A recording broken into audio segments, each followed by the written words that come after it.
Sir पर चोट लगना एक सामान्य घटना है, लेकिन कभी कभी यह अत्यंत घातक हो जाती है और इसके कारण पेशेंट का प्राण भी चला जाता है। तो इसके लिए हमें सतर्क होने की आवश्यकता है। सबसे पहले हमें यह जानना पड़ता है कि सर पर लगने वाली चोट सामान्य है या गंभीर है।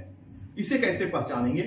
सबसे पहले मैं आपको यह बतलाता हूं, उसके बाद कुछ होम्योपैथिक दवा के बारे में बतलाऊंगा जिसका सेवन करके आप सर पर लगे चोट की गंभीरता से अपने आप को बचा सकते हैं। आपको सर पर चोट लगता है, साधारण खरोंच आती है, हल्का दर्द होता है, तो यह सामान्य श्रेणी के सर पर लगने वाली चोट है। इसके लिए किसी तरह की दवा की आवश्यकता नहीं होती है।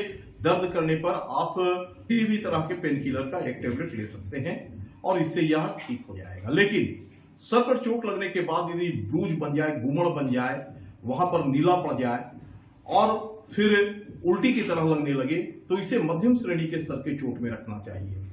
यहां पर दवा की आवश्यकता है और ऐसी परिस्थिति में आपको अर्निका ठाटी और लेडमपाल ठाटी का 2-2 बूंद सुबह, दोपहर और रात को कम से कम 1 सप्ताह तक ले लेना चाहिए। और गंभीर श्रेणी के जो सर के चोट होते हैं, इसमें खोपड़ी पर फ्रैक्चर हो जाता है, सर फट जाते हैं, ब्लीडिंग होने लगती है। ज्यादा गंभीर होने पर नाक और कान से ब्लीडिंग होने लगते हैं। साथ ही बड़ा गुमल सा बन जाता है जिसमें नीलाहट आ जाता है।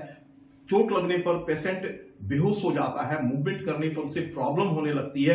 तो ये गंभीर श्रेणी के सर के चोट है। इसके लिए हमें वकायदा अच्छे ट्रीटमेंट और गंभीर ट्रीटमेंट की आवश्यकता होती है। इसके लिए सबसे पहले आप अर्निका ठाटी का 2-2 बूंद करके सुबह, दोपहर और शाम को ले। इसके साथ लेडमपाल ठाटी को भी ऐड कर दे और इसका भी 2-2 बूंद सुबह, दोपहर और शाम को ले। और क्रैक के लिए जो फ्रैक्चर आपके खोपड़ी में बन गए हैं, इसके लिए आप सिम्फाइटम ठाटी का भी 2-2 बूंद सुबह, दोपहर और शाम को लें। और दर्द से राहत पाने के लिए फेरम फॉस 6X और मैग्नीशिया फॉस 6X का 4-4 गोली, यानी कि दोनों को मिलाकर 8 गोली सुबह, दोपहर और शाम को सुसुम पानी के साथ लें।